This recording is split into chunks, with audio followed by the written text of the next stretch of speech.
Bonjour à tous. Je suis Sophia Bénis, je suis senior manager au sein de PwC et je vais avoir le plaisir avec Gabriel, Céline et Béatrice de vous parler pendant une petite demi-heure de nos métiers, de l'importance de la data dans nos métiers et vous faire un petit retour d'expérience en fait sur quelques gros projets data au sein de nos équipes. Alors PwC tout d'abord, c'est le leader mondial en audit et en conseil et avec un réseau présent dans près de 157 pays et quelques 220 000 collaborateurs, PwC dispose d'un vivier d'expertise et de compétences à travers le monde. La force justement de notre organisation tient à l'importance de ces connaissances collectives et le partage de ces connaissances à travers le monde et à travers notre réseau. En France, on est 4000 collaborateurs répartis sur des équipes en fait, taillées sur mesure pour répondre aux attentes de nos clients. Et ce, au sein de 5 grands métiers que sont l'audit et les services associés et qui sont liés à la maîtrise des risques et à l'accompagnement de nos clients dans le cadre de la fiabilisation de leurs données et de leurs systèmes. Le conseil en stratégie et en consulting à travers l'accompagnement de nos clients dans leur stratégie de croissance, d'amélioration de la performance ou de compétitivité. Le conseil en transaction à travers du conseil en acquisition, cession ou restructuration. Un pôle expertise comptable et du conseil en matière juridique et fiscale. Alors le point commun entre ces différents métiers, quelle que soit la nature de la mission, c'est de répondre finalement aux grands défis et aux enjeux de nos clients, qui peuvent être la croissance, la sécurisation d'un investissement, la gestion des risques, le développement d'un avantage compétitif, la maîtrise de contextes réglementaires, ou en passant par la transformation digitale ou l'innovation. Le point commun étant la data et la libération du potentiel de la data au sein de nos métiers. Donc, bonjour à tous. Donc, comme vu, l'un des principaux enjeux de nos clients est la transformation digitale. Et pour accompagner cela, au sein de PwC, notre conviction est de créer la technologie si et seulement si elle apporte de la valeur, une vraie valeur ajoutée. Donc pour cela, il faut qu'elle réponde à un besoin fonctionnel, il faut qu'elle délivre un service de qualité, mais aussi il faut qu'elle soit abordable à un coût attractif. Donc c'est par exemple sur ces principes que s'est basé Snapchat, ou encore Tinder qui a complètement bousculé les usages de rencontres. Donc nous avons un savoir-faire d'expertise et unique qui est le design thinking. Le design thinking, finalement, qu'est-ce que c'est? C'est une démarche collaborative et itérative. Elle prône à chaque fois un retour aux maquettes pour apprendre, se tromper, refaire, dans le but de créer un maximum de solutions à nos clients et de proposer la meilleure solution pour nos clients. Donc, pour résumer, finalement, on est complètement dans une approche learning by doing. Cela n'est possible que si aussi on combine des compétences digitales. Pourquoi? Pour créer une expérience technologique et utilisateur. Donc nous avons un bâtiment dédié pour cela, qui est l'Experience Center. Donc c'est un laboratoire au sein duquel on peut prototyper, on peut maqueter, le tout dans un travail collaboratif, et le tout dans un travail collaboratif. Donc l'idée, en fait, est de favoriser l'idéation avec une méthodologie extrêmement agile. Tout ça dans l'objectif de délivrer aux clients un projet et de faire de ce projet un succès. Donc en fait, pour résumer et pour être peut-être un peu plus clair, l'idée ici, c'est de créer une intelligence collaborative, de faire un vrai succès des projets, mais aussi de travailler vraiment de manière funky entre nous et avec les clients.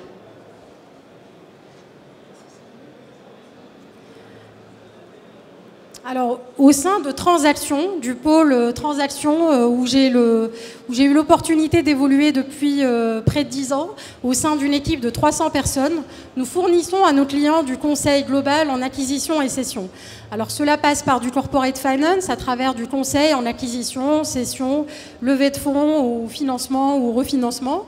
Une équipe Transaction Services qui propose des due diligence financières qui consistent en des analyses approfondies et poussées de la cible en fait, et des cibles afin d'identifier les zones de risque et les opportunités pour nos clients. Du valuation and business modeling avec une équipe qui analyse et modélise les projets d'investissement. le Project and Public Finance, où nos équipes en fait évaluent la faisabilité économique et financière des projets, ou encore Business Recovery Services, où nos équipes effectuent des diagnostics financiers et opérationnels de la situation d'une entreprise et proposent des scénarios pour l'amélioration de la situation de trésorerie ou du BFR. Alors, quel que soit le type de mission sur lequel nous intervenons chez Transactions, l'enjeu clé pour nos clients est la donnée, la maîtrise de la donnée. Effectivement, par l'exploration et l'interprétation des données de plus en plus complexes, l'idée c'est d'accompagner nos clients dans les différents stades d'une transaction, de la recherche et l'identification de la cible à l'intégration post-acquisition, en passant par la due diligence et l'évaluation. Alors, ce qu'on fait concrètement, c'est qu'on analyse et on collecte en fait tout d'abord de la donnée qui est de plus en plus volumineuse. On l'analyse de manière approfondie afin de dégager des conclusions pertinentes. On essaye de convertir tout cela en fait sous un format accessible pour nos clients à travers de la visualisation innovante. Et tout cela pour aider nos clients à la prise de décision sur la base de nos conclusions. Tout cela s'appuie bien évidemment sur notre expertise sectorielle, notre expérience, nos compétences humaines, mais également le développement d'outils de plus en plus performants, que ce soit au moment de la gestion ou l'analyse de la donnée ou au moment de la visualisation à travers des outils comme Tableau ou ClickView.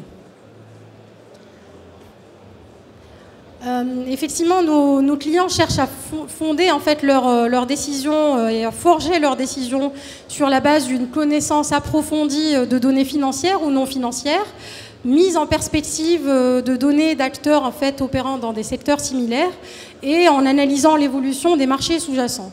Donc en fait, nous poussons les analyses, il y a des secteurs en fait qui se prêtent particulièrement à ce type d'analyse et où nous avons développé sur ces dernières années de vraies expertises sectorielles, type retail, hôtellerie ou des services d'abonnement. Et pour vous donner un exemple concret en fait de mission récente que nous avons menée, nous sommes intervenus dans le contexte de la cession d'un groupe de résidences de vacances qui fait à peu près 300 millions de chiffres d'affaires, acquis par un fonds d'investissement, où nous avons analysé quelque chose comme 12 millions de bookings, de réservations clients. Et nous avons démontré deux choses, que plus la réservation se faisait tôt dans l'année, plus cette réservation se faisait à un prix supérieur. Et par ailleurs, sur ces 12 millions de bookings, en fait, on a démontré que les outils marketing mis en place par le vendeur en fait, avait permis et justement poussé leurs clients à réserver de plus en plus tôt dans l'année. Et tout cela a démontré l'effet relutif en fait, que faisaient ces early bookings en fait, sur le chiffre d'affaires de cette cible et a donné du confort à l'investisseur sur l'un des drivers clés en fait, de son business plan, qui est l'amélioration du prix à travers ces outils démontrés par le passé. Moi, j'ai rejoint PwC Data Consulting Analytics depuis plus de 2 ans. Donc, on va commencer par qu'est-ce que le consulting? Finalement, le consulting, c'est assez simple et complexe en même temps. C'est répondre aux problématiques métiers identifiées. Et finalement, ces problèmes, ils sont concrets et on peut y répondre par l'exploitation de la donnée. Les enjeux métiers sont partagés. Ils sont à la fois accompagner la transformation digitale et technologie, mais aussi tirer de la valeur de les données, avoir une stratégie qui est portée par la donnée, et tout ça être stimulé par l'innovation opérationnelle tous les jours. Donc sur ce, on s'est basé et on a développé 5 grands savoir-faire. Ces 5 grands savoir-faire nous permettent de répondre à 3 enjeux principaux, qui sont les enjeux métiers de tous les jours. Donc par exemple, on a des entreprises qui sont venues nous voir parce qu'ils souhaitaient disposer d'une meilleure vision financière ou commerciale. Et donc pour ça, on a essayé de tirer de la valeur des données en exploitant les données, en racontant l'histoire des données, en l'illustrant. Dans un deuxième cas, c'est améliorer les processus métiers, améliorer cette performance.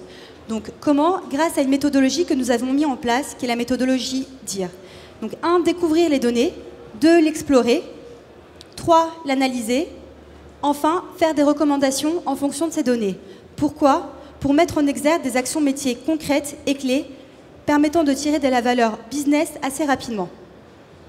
Enfin, le dernier exemple, derrière toute action métier, il faut accompagner une stratégie, il faut mettre en place une stratégie. C'est ce qu'on appelle donc, de la stratégie à l'exécution. Donc autrement dit, une culture portée par la data, ce qu'on dit aussi data-driven. Donc peut-être pour être un peu plus concrète, je vais vous présenter 3 exemples qu'on fait au sein de PwC Consulting. Donc le premier exemple, c'était pour un groupe d'assurance. En fait, un groupe d'assurance est venu nous voir. Il souhaitait avoir une meilleure vision sur sa croissance, mais également d'identifier les zones où investir pour accroître sa croissance financière. Donc pour ça, en fait, c'est tout simple et à la fois complexe.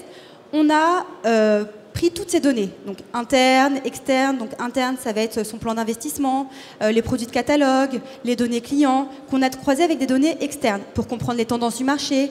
Donc les tendances du marché, on a fait du web listening, par exemple sur les forums ou via Twitter. Et finalement, je pense que vous imaginez bien, on s'est retrouvé avec un énorme volume de données qu'on a essayé de manager, comprendre et faire raconter une histoire. Donc on a délivré un tableau de bord et le client avait en un coup d'œil l'information qu'il voulait disposer.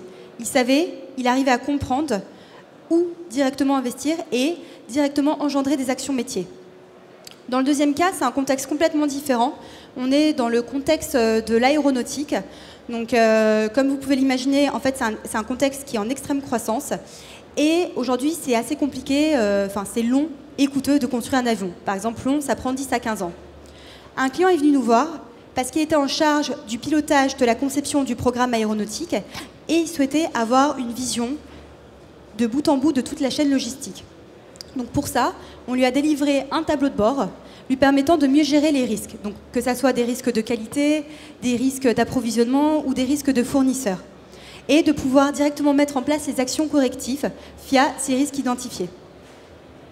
Dans le troisième cas, nous sommes en fait ici, c'était dans le cadre d'un déploiement massif de compteurs au sein de foyers français. Et le client est venu nous voir pour une problématique finalement assez simple et qu'on a déjà rencontrée. C'était de réduire les interventions KO de ses techniciens, mais également d'améliorer sa performance opérationnelle. On a tous eu le cas d'un technicien qui est venu chez nous pour que ce soit pour le chauffage ou l'électricité, qui est venu et pour repartir sans rien faire. Donc, qu'est-ce qu'on a fait? On a croisé ces modèles. On a fait un modèle mathématique derrière, donc par exemple comme le calcul du lift, mais également un modèle prédictif, comme des algorithmes supervisés, pour mettre en exergue deux grands plans. Donc le premier, des actions métiers concrètes qu'ils pouvaient mettre en place. Donc en fait, anticiper les rendez-vous avec les rendez-vous des techniciens et préparer les affaires avant de partir en rendez-vous, mais également d'améliorer son processus opérationnel. Et dans un deuxième cas, c'était de produire un modèle analytics automatique pour améliorer complètement la performance logistique et opérationnelle. Donc ici, dans ces 3 exemples, on voit bien qu'on arrive à créer de l'intelligence métier vraiment à partir de la donnée. Sur ces 3 exemples, nous nous appuyons aussi sur des technologies, donc de la plus commune à la plus spécifique. Donc par exemple, la plus spécifique sur les stacks de Big Data. Et je reviens aussi sur ces 3 exemples. Moi, c'était vraiment des projets qui m'ont fait vibrer. J'ai eu la chance de travailler sur les 3 projets. Ça m'a vraiment beaucoup intéressée et c'est ce qui me fait aimer aussi le consulting, c'est d'être confronté à différents challenges tous les jours et de pouvoir à chaque fois toucher à la donnée et de comprendre ce qui se passe autour de ça. Et moi, quand je suis arrivée chez PwC Consulting, je ne savais ni coder, je ne connaissais aucune technologie et encore moins les enjeux métiers. Et j'ai vraiment pu m'appuyer en fait au sein du réseau et au sein de mon équipe PwC pour acquérir ces compétences et les faire développer.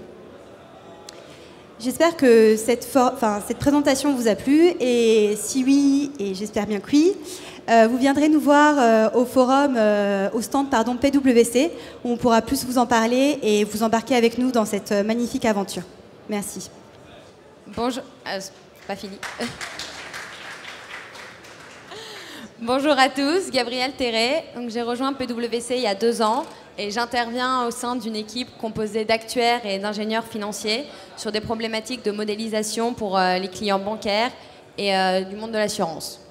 Donc si on prend l'exemple de nos interventions chez des clients d'assurance, nous intervenons sur toute la vie d'un contrat d'assurance, de la souscription avec des analyses marché pour aider le client au développement de nouveaux produits, jusqu'à l'étude du portefeuille pour répondre aux problématiques de tarification.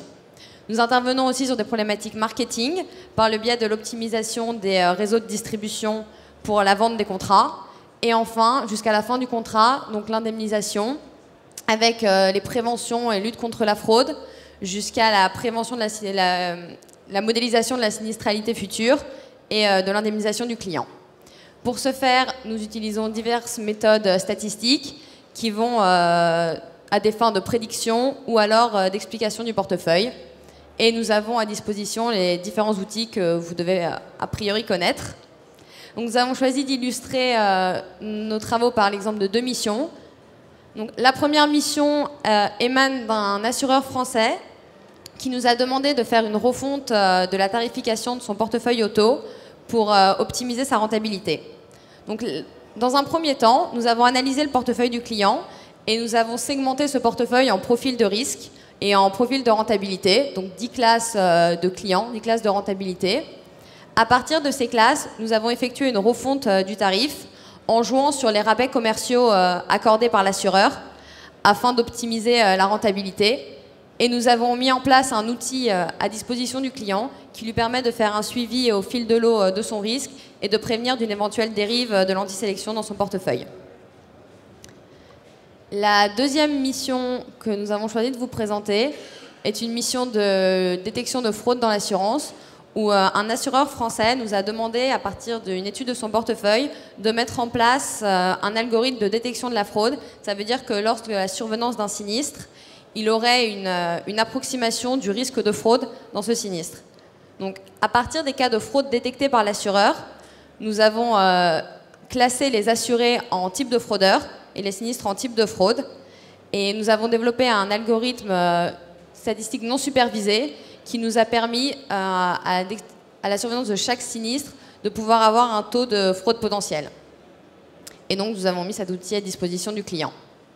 Donc, n'hésitez pas à passer au stand si vous voulez plus d'informations sur les réalisations de ces missions. Ouais. Donc, Béatrice Page, moi je travaille au sein de l'équipe Data Assurance qui donc regroupe tous les experts data au service de nos métiers de l'audit. Donc nous intervenons sur l'ensemble du cycle de valeur de la donnée, mais avec un regard différent car notre objectif premier, c'est d'apporter de la confiance à nos clients dans les données qu'ils manipulent pour s'assurer qu'ils maîtrisent les risques qui sont liés à leur processus. Donc nous avons structuré notre offre autour de 2 grands piliers qui sont le data analytics et la data gouvernance. Sous l'angle data analytics, nous travaillons à partir de toutes les technologies qui ont déjà été précédemment citées pour voir comment nous pouvons transformer nos métiers de l'audit. Cela passe notamment par la possibilité que nous avons désormais d'explorer 100% des populations et donc d'avoir une couverture maximale des risques potentiels. Nous avons aussi aujourd'hui également la possibilité de croiser les données de nos clients avec des données externes pour renforcer nos algorithmes de détection de fraude. Nous pouvons aussi développer des modèles qui nous permettent de recalculer des éléments de nos clients pour challenger leurs résultats. Et enfin, nous utilisons tous les outils de data visualisation qui nous permettent de restituer ces informations aux clients, de mettre en évidence très rapidement les zones de risque avec la possibilité de zoomer sur les transactions frauduleuses qui devront être analysées spécifiquement. Sous l'angle data gouvernance, on s'intéresse plus aux flux et aux architectures mises en place par les clients ainsi qu'à leur organisation pour s'assurer de leur maîtrise de leurs données. Donc cela regroupe notamment le développement d'indicateurs et de tableaux de bord de suivi de la qualité des données. Cela passe aussi par l'accompagnement à la définition ou à la revue des architectures et des rôles et responsabilités qui sont mis en œuvre par nos clients pour assurer la maîtrise de leur information. Et en dernier point, un point assez important qui a pris de plus en plus d'ampleur récemment, qui concerne toute la maîtrise des données personnelles qui aujourd'hui, en fait, il y a une nouvelle réglementation qui impose plus de travaux de nos clients pour s'assurer que les données personnelles sont bien gérées. On peut passer. Donc, je vais vous illustrer en fait ces 2 piliers au travers de 2 missions emblématiques que nous menons actuellement au sein de l'équipe Data Assurance. Donc, la première mission, c'est dans le cadre de la mise en œuvre d'une nouvelle norme comptable dans le secteur bancaire que nous intervenons au sein d'une équipe pluridisciplinaire PwC avec des experts normatifs et des experts en modélisation de crédit, car ce qui est assez structurant dans cette norme, c'est qu'elle impose aux établissements de revoir complètement la façon dont ils évaluent leur risque de crédit pour le passer en comptabilité dans leur compte. Donc nous intervenons sur le volet data car cela impose aux établissements de collecter des nouvelles données de mettre en place des nouveaux processus et donc d'assurer une maîtrise parfaite de l'information qui est véhiculée, puisque in fine, elle doit se retrouver dans leur comptabilité et que nous devons après certifier que cette information est 100% fiable et correcte. Donc, dans le cadre de ces travaux, nous avons eu plusieurs typologies d'intervention. La première concernait une phase de diagnostic où nous avons donc réalisé des gap analysis entre l'existant du client et les attendus de la norme. Et nous avons construit avec eux des roadmaps pour leur permettre de mettre en place ce qui devait être mis en œuvre pour être compliant avec cette nouvelle norme bancaire. Aujourd'hui, nous les accompagnons dans des projets d'implémentation où nous travaillons avec eux, donc essentiellement sous l'angle qualité des données, en développant des scripts de test qui permettent de valider l'information qui va rentrer dans le processus et de s'assurer de sa cohérence tout au long du processus. Et nous avons également travaillé avec nos clients sur les architectures à mettre en place, avec l'identification des golden sources et la mise en œuvre des nouveaux flux d'informations qui sont requis par la norme.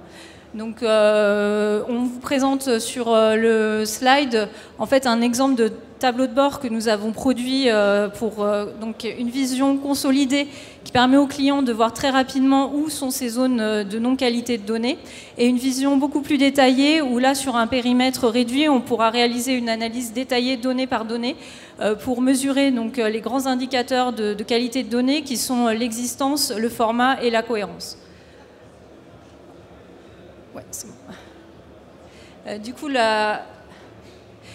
notre deuxième exemple, c'est quelque chose de complètement différent. C'est une technologie nouvelle sur laquelle nous nous appuyons qui s'appelle Perceptive Process Mining et qui nous permet de revoir radicalement notre approche d'analyse des processus du client en nous permettant, en fait, en collectant l'ensemble des données du client, les master data qu'il utilise et les logs de son système, de reconstituer le processus tel qu'il s'est déroulé dans le système.